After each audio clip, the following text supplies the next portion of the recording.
didukung oleh Pak Ahok, terganggu tidak kalau kemudian image yang kencangnya itu tegas, galak? Terganggu tidak dengan image itu? Atau memang ya biarkanlah orang menilai galak asal kerjaan beres? Ya, kalau saya sih dari dulu berpolitik, saya tidak peduli orang suka atau tidak suka. Saya cuma katakan kalau Anda tidak suka sama saya, ya jangan pilih saya lagi. Sederhana. Sesimpel itu? Iya. Ada yang marah-marah kan, saya kemarin datang marah-marah karena kita melakukan sesuatu yang tidak dia suka. Dia bilang, saya menyesal memilih Anda. Saya bilang, ya sudah, udah terlanjur, mau nyesal gimana lagi kan? Udah terlanjur. Pokoknya kita tidak akan lagi pilih Bapak lagi. Ya saya sumpah-sumpah kan, ya udah nggak apa-apa lah, sumpah 7 turunan nggak usah pilih lagi deh. Kenapa dia bisa begitu marah? Kita tidak mungkin taat kepada konstituen, melanggar konstitusi. Kalau kita taat kepada konstituen A, tentu dia pilih kita. Lalu ada konstituen B, kita pilih lagi. Terus kalau A sama B mempunyai kepentingan yang berbeda, lalu Anda mau milih yang mana? Jadi lebih baik kita taat kepada konstitusi, bukan konstituen. Ya tidak mau tahu. Tepuk tangan dong, taat konstitusi, bukan konstituen. Ya itu aja. Pak Dahlan, tapi terkadang tidak semudah itu. Dalam politik, apalagi politik saat ini, semua orang punya kepentingan dan semua orang ingin agar kepentingannya yang didahulukan. Apalagi kalau kita tahu Kementerian BUMN, itu kementerian yang paling seksi karena mengelola dana triliunan rupiah. Belum lagi kalau dilirik-lirik politisi di DPR. Kita ingat beberapa kali Pak Dahlan pernah berantem sama orang DPR karena urusan ini. Seberapa sulit Anda berusaha memisahkan dan berusaha untuk stay the course atau betul-betul pada jalurnya kalau godaannya sedemikian besar? Saya kira sama dengan Pak Ahok, Pak Mahfud, bahwa yang penting kan kita konsisten. Karena begini ya, saya pernah menghadapi persoalan seperti ini. Kadang-kadang kita kasihan juga dengan orang, dengan apakah pejabat tinggi, apakah anggota DPR yang datang, ini sudah mau lebaran, kita perlu dibantu. Kadang-kadang kita juga kasihan. Apalagi saya merasa lebih punya uang dibanding dia misalnya. Nah, tapi saya punya pikiran begini. Kalau ini kita kasih, katakanlah kita kasih 10 juta. Ini nggak selesai. Pertama, dia akan punya pikiran begini. Kalau Pak Dahlan ngasih saya 10 juta, berarti Pak Dahlan dapat berapa ya? Begitu. Nah, pikiran itu yang saya tidak mau. Begitu. Yang kedua, kalau kita kasih 10 juta, pasti dia akan datang lagi. Dan pasti minta yang lebih besar. Dan ini tidak akan berhenti-berhenti.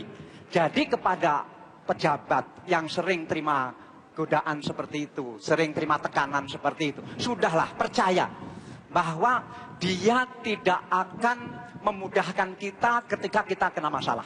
Itu kita harus pegang prinsip itu. Dan pasti otaknya itu seperti itu, otaknya. Kalau kita kasih 10 juta, pasti pikirannya, Dahlan dapat berapa ini kok bisa kasih kita 10 juta. Itu saya tidak mau. Pak Dahlan gampang ngomong gitu karena Pak Dahlan kan kaya raya. Duitnya, saya ingat pernah wawancara Pak Dahlan, 7 turunan tidak akan habis uangnya. Jadi tidak akan tergoda.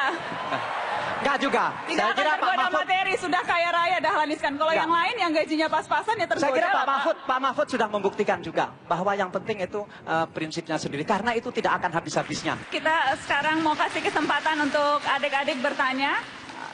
Siapa yang ingin? Wah, semuanya mau bertanya. Assalamualaikum warahmatullahi wabarakatuh. Assalamualaikum. Saya ingin bertanya pada Pak Dahlan. Sebagai pemimpin koboi, Bapak mengapa ingin mencalonkan presiden dan ikut Partai Demokrat? Sedangkan kita semua tahu partai tersebut sekarang kadernya terkena kasus korupsi. Dan yang kedua, apabila Bapak terpilih jadi presiden di Pilpres 2014, apakah masih akan dengan gayanya yang turun ke lapangan langsung atau menjadi ganti gaya? Baik, siapa namanya Mas? Kamarul Arifin dari Fisioterapi Fakultas Kesehatan. Fakultas Kesehatan. Dijawab dulu silakan Pak Dahlan. Seperti Anda tahu bahwa saya tidak pernah mendaftar untuk jadi presiden, saya tidak pernah melamar, saya tidak pernah datang ke Partai Demokrat untuk mendaftar sebagai calon presiden lewat Partai Demokrat, tetapi saya diminta oleh pimpinan Partai Demokrat untuk ikut konvensi, ya saya ikut. Nah, kenapa Partai Demokrat yang minta? Ya karena mungkin Partai Demokrat yang belum punya calon presiden. Saya mau pertanyaan yang sama tadi dari Adi saya lempar ke Pak Mahfud. Pak Mahfud sudah mantap betul, pokoknya targetnya sekarang insya Allah RI 1. Sudah mantap betul? Ya, saya sudah mantap untuk ke sana. Jarang-jarang orang langsung bilang iya, sudah mantap betul. Biasanya politisi-politisi ya kita lihat angin. Kalau Pak Mahfud langsung iya, mantap. Iya. Mantap Pak. Iya, saya merasa punya dorongan yang tidak bisa lagi saya tolak ya. Di belakang saya ini sudah banyak sehingga ketika saya mulai mau mundur lagi tidak bisa. Ini harus maju sampai ada penentuan oleh Tuhan dan oleh rakyat Indonesia. Saya boleh ke sana apa tidak? Mau tanya ke Pak Ahok soal capres juga Pak Ahok.